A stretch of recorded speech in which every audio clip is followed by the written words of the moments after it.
하십니다.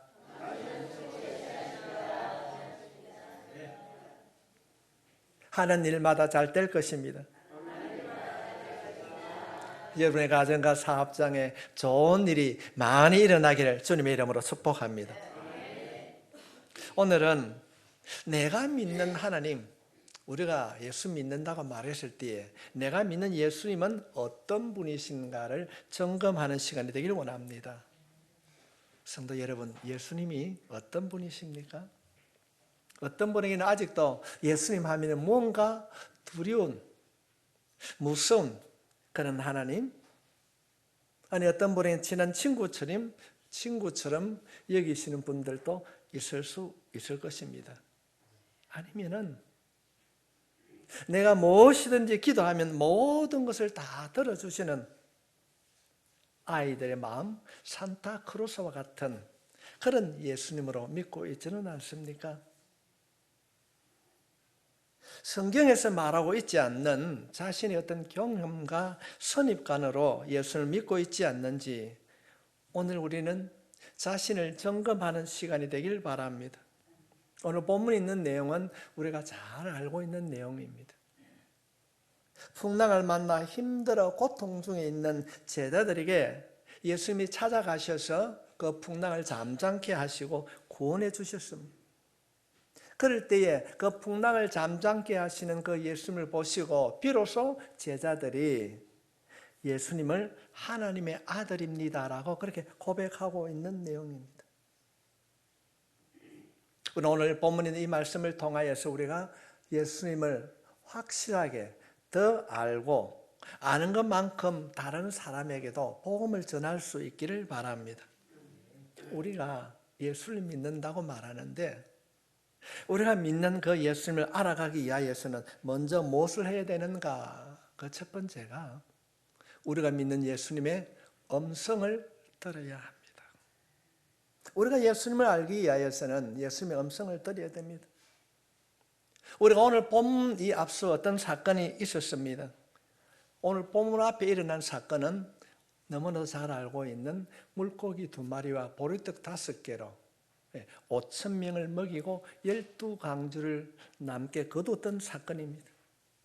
어쩌면은 그때 당시에 모든 사람들 합하면은 약 10,000명이 넘는 사람들이 예수님의 그 이적과 기사를 경험하고 바라보았습니다. 어떻게 물고기 2마리와 보리떡 5개로 이렇게 많은 사람이 먹고도 남았는가? 그 많은 사람들이 이적과 기적을 경험했을 그때에 복음을 전하기에 가장 좋은 때였을 것입니다. 완벽하게 예수님을 믿으면 이런 일들이 일어날 것이다 보여줄 수 있는 그때였습니다. 그런데 그렇게 많은 사람들이 모여서 이적과 기적을 경험하였지만은 예수님께서는 뜻밖의 행동을 하게 됩니다. 22절 말씀입니다. 배에 있는 사람들이 예수께서 즉시 제자들을 재촉하사 자기가 무리를 보내는 동안에 배를 타고 앞서 건너편으로 가게 하시고 예수님께서 제자들을 건너편 겟네사렛 땅으로 보내었다는 말입니다. 많은 사람들이 이적을 경험했습니다. 그런데 그 모여있는 많은 사람을 다 흩었어요. 예수님께서 제자들도 강 건너편으로 건너가게 하십니다. 우리의 생각으로는 이 땅에 복음을 전하러 오신 그 예수님께서 10,000명이 넘는 사람이 예수님의 기적과 이적을 경험했을 그때가 가장 복음을 전할 그런 시기라고 생각할 수 있습니다. 이적과 기사를 경험했습니다. 모든 사람에게 박수를 받는 시간이었습니다. 그런데 왜 예수님께서는 하나님의 뜻을 전하지 아니하고 왜 다 흩으셨는가? 심지어 따르는 제자들마저도 강을 건너 겟네사렛 땅으로 보내셨습니다. 왜 그렇게 했는가? 그것은 하나님의 방법이 아니었기 때문에 그렇습니다. 당시에 이스라엘은 로마의 압제하에 있었습니다. 로마의 지배를 받고 있었습니다. 그래서 이스라엘 백성들이 우리가 로마로부터 이렇게 어려움을 겪고 있는데 누군가가 이 압제로부터 벗어나게 해줄 사람을 찾고 있었어요. 그래서 정치적이고 군사적인 메시를 갈망하고 있었습니다. 그런 갈망을 하는 그때에 오늘 예수님께서 등장을 하셨습니다. 말씀을 통하여서 귀신을 쫓아냅니다. 수많은 병자를 고쳐줍니다. 굶주린 자를 배불러 먹이십니다. 그럴 때에 이런 소문을 듣고 때론 일부는 경험했을 때에 이분이 우리를 로마로부터 해방시켜 주실 지도자다. 지도자가 되었으면 좋겠다. 이런 꿈을 가지게 되었습니다. 아니 로마로부터 해방시켜 줄 사람이 이 사람 말고 누가 있는가? 어떻게 물고기 2마리와 보리떡 5개로 10,000명을 먹이고도 남게 할 수 있는가? 지금 현재 다른 무리들은 그런 생각을 가지게 되었습니다. 물론 우리가 복음서 후반부를 살펴보게 되면 당시에 이스라엘 백성들이 예수님을 그런 정치적인 지도자로 세우려고 하고 있습니다. 그러나 그것은 하나님의 방법이 아니었습니다. 예수님은 이 땅에 평화를 심어주기 위해서 메시아로 오셨지만은 어떤 정치적으로나 또는 군사적으로 오시지 않았습니다. 주님이 오신 목적은 로마의 십자가 위에서 처형당하시고 죽기까지 믿는 자들의 생명을 주시기 위해서 복종하기 위해서 이 땅에 오셨습니다. 이들이 잘못된 기도를 하고 있기 때문에 그 뜻을 설명하기보다는 그들을 먼저 헛되셨습니다. 제자들도 그런 생각을 가질까 봐 주님께서는 급히 배를 태워서 보내었습니다. 모든 사람이 떠나고 예수님께서 홀로 계실 때에 하신 일이 있습니다. 그 일이 14장 23절에 있는 말씀입니다. 무리를 보내신 후에 기도하려 따로 산에 올라가시니라. 저물매 거기 혼자 계시더니 모든 사람, 기적과 이적을 바라보고 흥분했던 사람을 다 돌려보내신 이후에 예수님께서 혼자 계시면서 무엇을 했는가? 성경은 기도하셨더라고 말씀하고 있습니다. 오늘 본문 내에도 예수님께서 기적과 이적을 행하신 이후에 수많은 사람들이 따라올 때에 예수님은 한결같이 한적한 곳에서 혼자 기도하는 모습을 성경은 보여주고 있습니다. 마가복음 1장 35절 말씀에 보면은 새벽 아직도 밝기 전에 예수께서 나가 한적한 곳으로 가서 거기서 기도하시더니 마가복음 1장에는 각종 병자들을 고치시고 피곤하지만은 이른 새벽 한적한 곳에 가서 예수님께서는 기도하셨습니다. 물론 누가복음 5장 16절에도 동일한 말씀이 나오십니다. 예수는 물러가서 한적한 곳에서 기도하시니라. 나병 환자를 고치고 수많은 사람들이 그에게 몰려올 때 예수님께서는 그곳을 떠나 한적한 곳에서 기도하셨다고 성경을 소개하고 있습니다. 누가복음 6장 12절 말씀에 이때 예수께서 기도하시러 산으로 가사 밤이 새도록 하나님께 기도하시고 예수님께서는 안식일 날 손 마른 자를 고치시고 바리새인들과 서기관들과의 마찰이 있을 때도 그들과 논쟁하지 아니하고 한적한 곳에서 기도하셨다고 성경은 소개하고 있습니다. 예수님의 능력은 세상 사람들 앞에 어떤 기적과 이적을 행하는 것이 아니라 하나님께 기도함으로 하나님의 능력이 그 능력으로 자신의 주어진 소명을 따라 살게 하셨습니다. 이것이 예수님이 사명을 감당하는 핵심이었습니다. 성도 여러분, 세상에 얼마나 많은 소리가 있습니까? 어떤 것이 참이고 어떤 것이 거짓인지 분별하기가 어려운 시대에 우리가 살고 있습니다. 참 가슴 아픈 그런 사건이 서울에서 일어났는데도 오늘 우리의 현실은 서로 싸웁니다. 서로 싸웁니다. 우리들 또한 우리가 지난 과거를 돌아보면 잘못된 소리를 듣고 잘못된 결정을 한 때도 있었습니다. 우리는 어떻게 예수님처럼 하나님의 음성을 듣고 올바른 길로 갈 수 있는가?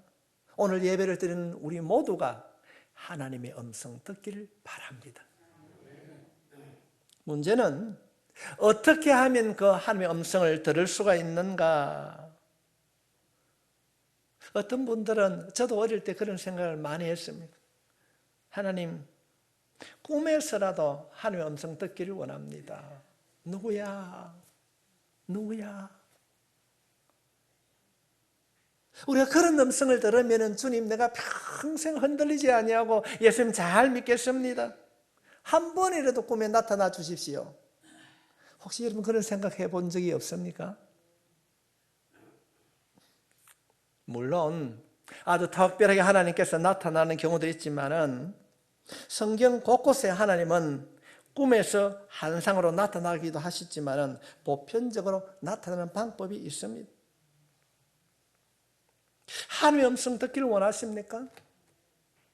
어떻게 하면 내가 하나님의 음성을 들을 수 있는가? 하나님께서는 오늘 본문에 있는 말씀을 통하여서 우리들에게 분명하게 가르쳐 주고 있습니다. 요즘 맛집 하니까 비법이라고 그러는데 하나님의 음성을 듣는 비법을 주님은 본문에 있는 말씀을 통하여서 우리들에게 가르치고 있습니다. 23절 말씀 우리 한 목소리로 같이 읽겠습니다. 시작. 무리를 보내신 후에 기도하려 따로 산에 올라갔습니다. 저물매 거기 혼자 계시더니. 우리가 하나님의 음성 듣기를 원한다고 한다면 먼저 무리를 보내야 합니다. 무리를 보낸다고 하는 것은 바쁜 우리의 일상에서 한 걸음 물러서야 되는 것입니다. 여러분, 시장통에서 한 사람의 음성을 듣는 것은 불가능합니다. 왜냐하면 수많은 소리가 있기 때문에.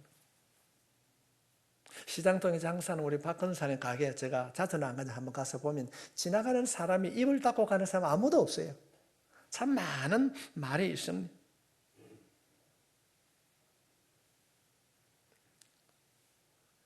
우리들이 가족과 식사하고 이야기하는 건 중요합니다.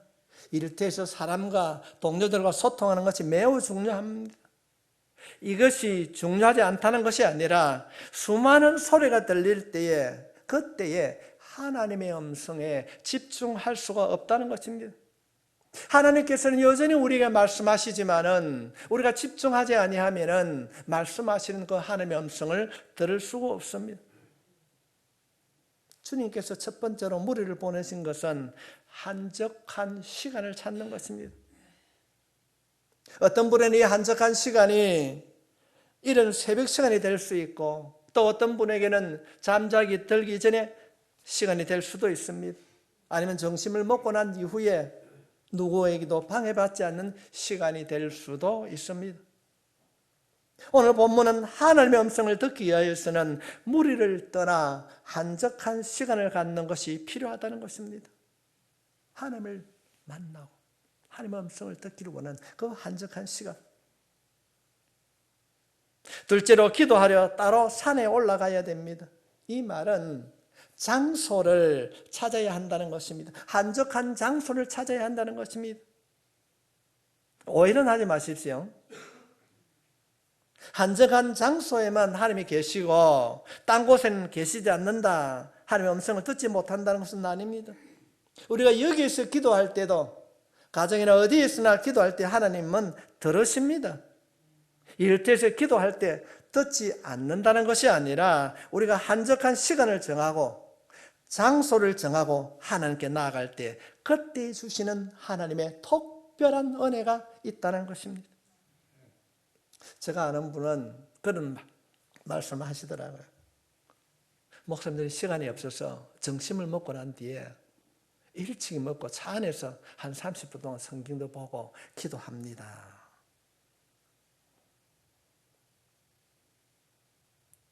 내가 믿는 예수님 만나기를 원한다면, 하나님의 음성 듣기를 원한다면 첫 번째는 한적한 시간을 찾아야 하고 둘째는 한적한 장소를 찾아야 합니다. 마지막으로 세 번째로는 저물매 거기 혼자 계시더니 하나님과 독대하는 시간을 가져야 한다는 것입니다. 주님이 오시기 이전 시대에는 사제를 통하여서 하나님과 교제할 수 있었는데 우리는 예수를 믿는 그 순간부터 영접한 자는 누구나 언제 어느 장소나 어느 때나 하나님과 독대할 수 있습니다. 오늘과 같이 함께 드리는 예배도 매우 중요합니다. 그러나 우리가 하나님의 음성을 개인적으로 듣기 위해서는 하나님과 1대1로 만나야 됩니다. 우리가 예수님의 음성을 듣기 위해서는 한적한 장소, 방해받지 않는 장소, 하나님께 충분히 나를 내려놓을 수 있는 한적한 시간, 그리고 예수님과 만나는 독대하는 시간이 필요합니다. 다는 아니지만 저는 매일 아침, 오늘 아침도 역시 우리 성도들에게 카톡을 보냅니다. 오늘의 말씀을 올리면 작은 소수이지만은 아멘으로 화답하는 모습을 보고 있습니다. 우리가 하나님의 음성을 듣기 원한다고 하면서도 개인적으로 만나서 하나님의 음성을 듣기 원합니까? 예, 목사님, 하나님의 음성을 진짜 듣고 싶습니다. 그렇게 말하면서도 진짜 하루라는 시간을 지나가면서 말씀을 한 절도 보지 않습니다. 성경은 단지 교회 와서 예배를 드릴 때 펼치는 요식 행위에 불과한 자도 있습니다. 사랑하는 성도 여러분, 모든 것을 잠시 내려놓고 한적한 시간과 장소에서 주님과 독대할 때에 하나님께서 말씀해 주실 것입니다. 하나님의 음성을 듣게 될 줄 믿습니다. 우리에게 필요하시고 우리를 사랑하시는 하나님의 음성을 듣고 주님을 더 알아가는 우리 모두가 되시기를 주님의 이름으로 축복합니다. 목사님, 기도가 안 되는데요. 어떻게 하면 기도할 수 있습니까? 정말 하나님이 계십니까? 그런 의심이 들 수도 있습니다. 그때 주저하지 마십시오. 하나님, 내가 어떻게 해야 됩니까? 내가 기도할 수 있도록 하나님 가르쳐 주십시오. 정말로 하나님이 살아계시다면 내가 깨달을 수 있도록 하나님 나에게 주님이 계심을 알게 해 주십시오. 무릎 꿇을 때에 정말로 우리의 신음까지도 알고 계신 그 주님께서 만져주실 줄 믿습니다. 예수님은요, 지금도 살아계시거든요. 얼마나 좋으신 하나님이신지. 너무너무 섬세하시고 우리의 작은 것까지도 알고 계신 그 하나님, 그 하나님 만나고 그 하나님의 아들신 예수 그리스도의 음성을 듣는 모두가 되시길 주님의 이름으로 축복합니다. 두 번째로 우리가 믿는 예수님을 바라봐야 됩니다. 예수님을 바라봐야 됩니다. 듣는 것으로 부족하고 우리는 예수님을 바라봐야 됩니다. 예수님께서 모이신 사람을 다 흩어서 야 돌아가거라. 제자들도 보내고 이제 제자들 보냈는데 예수님은 따로 혼자 한적하고 기도하고 있는데 제자들은 어떻게 하고 있는가? 25절 말씀입니다. 주님께 보내셨어요. 배가 이미 육지에서 술이나 떠나서 바람이 거스름으로 물길로 말미암아 고난을 당하더라. 제자들이 가고 싶어 간 것이 아닙니다. 주님께서 아시기 때문에 야 너희들은 저 건너 게네사렛 땅으로 가거라. 예수님께서 말씀하셨습니다. 주님의 말씀을 따랐는데 풍랑을 만나서 밤새 어려움을 겪고 있습니다. 우리들도 때로는 제자들처럼 순종할 수 있습니다. 그런데 그 순종의 대가가 제자들처럼 어려움에 처할 수도 있습니다. 여러분, 이 제자들의 직업이 무엇이었습니까? 어부입니다. 그 갈릴리를 한 번만 갔을까요? 어디가 가면 어떤 바람이 불고 어디가 가면 상황이 어떤 것인지 너무나도 잘 알고 있습니다. 그런데 그쪽 상을 잘 알고 있는 제자들이 말씀을 따라 갔는데 항해 중에 풍랑을 만났습니다. 우리도 그럴 수 있습니다. 하나님의 말씀을 따라 우리가 순종했을 때에 때로는 예기치 않는 일들을 통하여서 어려움과 힘든 일을 만날 수 있습니다. 그러나 분명한 것은 우리가 믿는 예수님의 말씀을 듣고 순종하면은 절대로 하나님은 그냥 버려두지 않습니다. 지켜주십니다. 보호해 주십니다. 25절 말씀입니다. 밤 사경에 예수께서 바다 위로 걸어서 제자들에게 오십니다. 주님이 오셨습니다. 당시에 로마는 밤을 사경으로 나누었어요. 1경은 6시부터 9시입니다. 2경은 12시까지입니다. 3경은 새벽 3시, 4경은 아침 6시까지입니다. 그러면 4경에 예수님께서 찾아오셨으면 새벽에 찾아왔지 않습니까? 저녁에 떠났는데 예수님은 12시간 동안 제자들이 힘들어하는 모습을 알고 계셨습니다. 아니 예수님 구원해 주시면 힘들기 전에 1경이나 아니 2경에 구원해 주면 얼마나 좋았습니까? 그런데 2경도 아니고 3경도 아니고 4경에 밤새 제자들이 바람에 시달렸습니다. 어쩌면 하나님께서는 우리가 순종할 때에 내가 가지고 있는 모든 것을 포기할 때까지, 내 지식과 경험을 내려놓을 때까지 주님은 기다릴 수 있습니다. 우리는 우리 자신의 힘이 있고 능력이 있다고 생각하면 자신의 힘으로 하려고 합니다. 그러나 자신의 힘으로 할 수 없을 때에 하나님께서 말씀하십니다. 내가 너를 도와줄게. 어떤 일을 하든지 사랑하는 성도 여러분, 내가 할 수 있다고 하는 것이 아니라 모든 것을 내려놓고 먼저 기도하는 자가 여러분의 삶이 될 수 있길 바랍니다. 기도하는 자에게는 하나님께서는요, 기도한 대로 인도해 주십니다. 깨닫게 해주신 줄 믿습니다. 모든 것을 포기하고 절망 가운데 있는, 풍랑 가운데 힘들어하는 그들에게 주님이 찾아오셨습니다. 믿음 없는 제자들의 모습을 바라보면서 어떤 생각이 듭니까? 예수님을 보고 뭐라 한다고요? 귀신인가?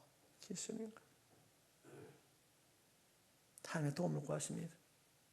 모두가 예수님을 유령이라고 말하고 있습니다. 그들 중에 야 누구야? 유령인가? 베드로가 말합니다. 당신이 예수님이라면 나를 물리러 걸어오게 해 주십시오. 나를 물리러 걸어오라고 하면 해주세요. 29절 말씀입니다. 오라 하시니 베드로가 배에서 내려 물리러 걸어서 예수께로 가더라.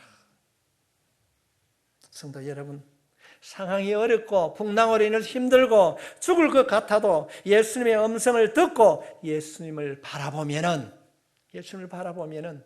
베드로가 물리로 걸어갔던 것처럼 기적을 경험하게 될 줄 믿습니다. 그런데 너무나도 아쉽게도 예수님을 바라보다가 풍랑이는 바다를 바라보는 순간 불행이 찾아옵니다. 30절 말씀에 바람을 보고 무서워 빠져가는지라 소리질러 이르되 주여 나를 구원하소서 하니. 예수님을 바라보다가 환경을 바라보는 순간, 바람을 바라보는 순간 물에 빠지기 시작했습니다. 우리 여기서 잠시 생각해 보면 바람은 12시간 계속적으로 불었습니다. 파도도 일고 있었습니다. 바뀐 것은 아무것도 없습니다. 바람도 불었고 풍랑도 일어났습니다. 바뀐 것은 베드로의 시선이었습니다. 주님의 음성을 듣고 주님을 바라볼 때는 기적의 주인공이 되었습니다. 술렁이는 물 위를 걷는 기적을 경험하였지만은 예수님이 아닌 환경, 바다를 바라보았을 때 그는 두려워했고 물에 빠지게 되었습니다. 환경 그대로 있지만은 그의 시선이 어디에 있는가에 따라 기적을 경험할 수도 있고 두려움을 경험할 수도 있다고 성경은 말하고 있습니다. 우리도 마찬가지입니다. 우리는 여러 가지 일들을 선택하고 결정하며 살아갑니다. 현재 내가 당하고 있는 어려움, 가정의 여러 가지 환경, 자녀들의 문제, 직장의 문제가 그대로 있을 수 있습니다. 성경은 우리들에게 도전하라고 말씀하고 있습니다. 문제를 바라보고 힘들어하고 어려워하고 두려워할 것인가? 아니면 문제 위에 물리로 걸어오시는 은혜 주시기 위해 오시는 예수님을 바라보고 살아갈 것인가? 히브리서 기자는 우리들에게 중요한 교훈을 주고 있습니다. 히브리서 12장 2절 말씀입니다. 믿음의 주요 온전하게 하시는 예수를 바라보자. 그렇습니다. 믿음의 주요 온전케 하시는 예수를 바라보자. 우리의 삶 가운데 문제는 그대로 있지만은, 힘들고 아픈 고통은 계속적으로 찾아오지만은, 문제 위에 물 위에 걸어오시는 예수님을 바라보므로 문제를 넘어 은혜를 경험하는 극동교회 모든 성도들이 되시길 주님의 이름으로 축복합니다. 이들이 예수님의 음성만을 듣고 예수님을 바라보았을 때 예수님이 어떤 분인 줄 알았습니다. 그 이전에는 이들이 이런 고백을 한 일이 없습니다. 33절 말씀입니다. 배에 있는 사람들이 예수께 절하 이르되 진실로 하나님의 아들이시소이다 하더라. 그때에 풍랑과 바람을 잠잠케 하신 그때에 그들의 고백이 당신이 예수님인 줄 이제 알았습니다. 예수님이 하나님의 아들이시요 모든 것을 할 수 있는, 바람도 풍랑에는 바다도 잠잠케 하시는 전능자이심을 그들의 어려움을 통하여서 알게 되었습니다. 성도님, 혹이라도 우리 인생을 살아가면서 힘들고 어려운 일이 있을 때에 그 힘들고 어려움을 통하여서 주님을 찾는 자가 될 수 있길 바랍니다. 그때 우리 주님은 여러분의 기도에 예문치 아니하시고 만나주시고 만져주시고 회복시켜 주실 줄 믿습니다. 우리가 예수님의 음성을 듣고 그분을 바라보면은 예수님이 어떤 분이신지 지적으로만 아는 것이 아니라 우리의 삶 가운데 경험할 수 있는 물리로 걸어오는 그런 예수님을 경험하게 될 줄 믿습니다. 내가 믿는 예수님 어떤 분이신가? 세 번째로 우리가 믿는 예수님을 체험해야 됩니다. 우리가 믿는 예수님을 듣고 보기만 하는 것이 아니라 매일의 삶에서 예수님을 체험해야 됩니다. 주님 지금도 살아계신 줄 믿습니다. 여러분 오늘 이 예배에 참석하신 것도 우리 집은 알고 계십니다. 예수님을 인하여서 바람이 잠잠해지자 예수님의 12제자는 배를 타고 건너편 게네사렛 땅에 도착합니다. 그곳에는 이미 예수님의 소문을 듣고 많은 사람들, 수많은 병자들이 기다리고 있었습니다. 36절 말씀입니다. 다만 예수의 옷자락에도 손을 대게 하시기를 간구하니 손을 대는 자는 다 나음을 얻으니라. 예수님께서 게네사렛 땅에 가시니까 이미 여러 사람들이, 수많은 병자들이 소문을 듣고 찾아왔습니다. 그들이 어떤 소망을 가지고 왔는가? 옷자락에도 손을 대게 하시기를 간구하니 손을 대는 자는 다 나음을 그들은 예수님을 만나면 옷자락에 손을 만지면 나을 것이라는 소망을 가졌습니다. 자신의 병이 완쾌될 것을 믿었고 소망을 가지고 예수님의 옷자락을 만졌습니다. 그럴 때에 모든 사람이 만지는 자는 다 고침을 받았습니다. 근데 놀랍게도 앞장 13장의 말씀에 보면은 예수님께서 예수님의 고향에 찾아가서 해당에서 말씀을 가르칩니다. 그런데 예수님의 고향에서 그 해당에 있는 많은 사람들은 누구도 예수님의 음성에 기대하지 아니했어요. 왜냐하면 그들은 예수님의 어머니와 가족들을 다 알고 있었습니다. 그들은 예수님이 찾아서 말씀을 전할 때에 어떤 믿음과 소망을 두지 아니했습니다. 13장 58절에 있는 말씀입니다. 그들이 믿지 아니함으로 말미암아 거기서 많은 능력을 행하지 아니하시니라. 예수님을 만나고 그 말씀을 들을 때 놀란 기적과 이적을 경험할 수 있었음에도 불구하고 그들은 예수님을 믿지 아니했습니다. 말씀을 믿지 못했습니다. 게네사렛 지방에서는 여러 사람에게 기적과 이적을 행하신 예수님, 동일하신 예수님입니다. 어느 곳에서는 옷자락만 만져도 고침을 받았는데 어느 곳에서는 능력이 나타나지 않습니다. 어떤 역사도 일어나지 않습니다. 무엇의 차이입니까? 예수님은 동일하신 분입니다. 그들의 마음에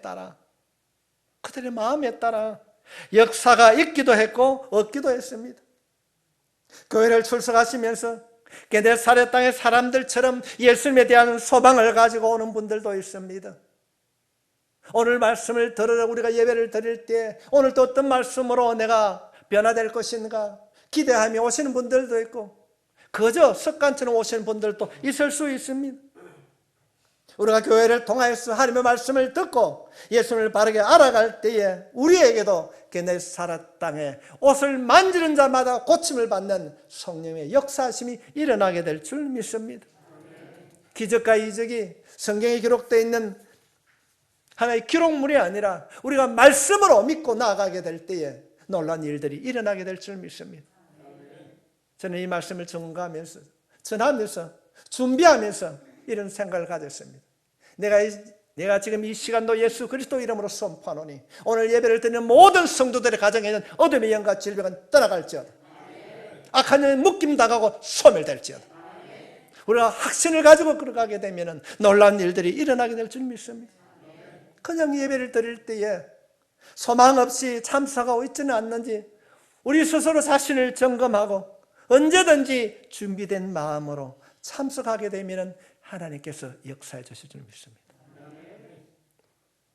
예수님의 옷에 손을 대는 자마다 치유함을 받았더라. 주님, 내가 손 내밀 때마다 지금도 살아 역사하신 그 하나님 예수님의 능력으로 나를 도와주시옵소서. 나를 변화시켜 주시옵소서. 때는 주님 내 마음 안에 또는 내 생각 속에 또는 내 육신에 이런 병든 육신이 있습니다. 하나님 치료 받기를 원합니다. 이런 문제도 있습니다. 어려움도 있습니다. 두려워하지 마십시오. 믿음으로 선포하십시오. 내 몸 안에 있는 모든 질병은 나사렛 예수 이름으로 선포하노니 떠나갈지어다.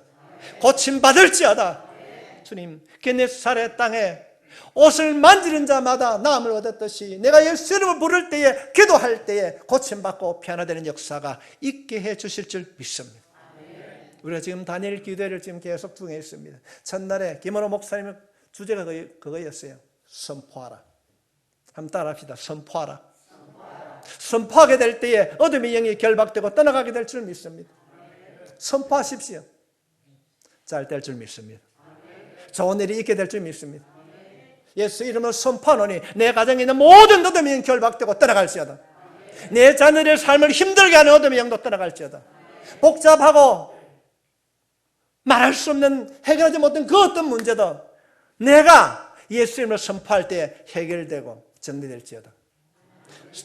선포하십시오. 우리가 준비된 마음으로 예배를 드리며 준비된 그 마음으로 주님의 이름을 부를 때에 예수님께서 역사해 주실 줄 믿습니다. 그러나 소망 없는 예수님의 고향에 있는 사람들은 살아계신 예수님이 앞에 있는데도 경험하지 못했습니다. 동일한 말씀이 선포되지만은 예수님의 고향의 사람들처럼 예수님에 대한 소망도 없이 그냥 신앙생활을 할 수 있습니다.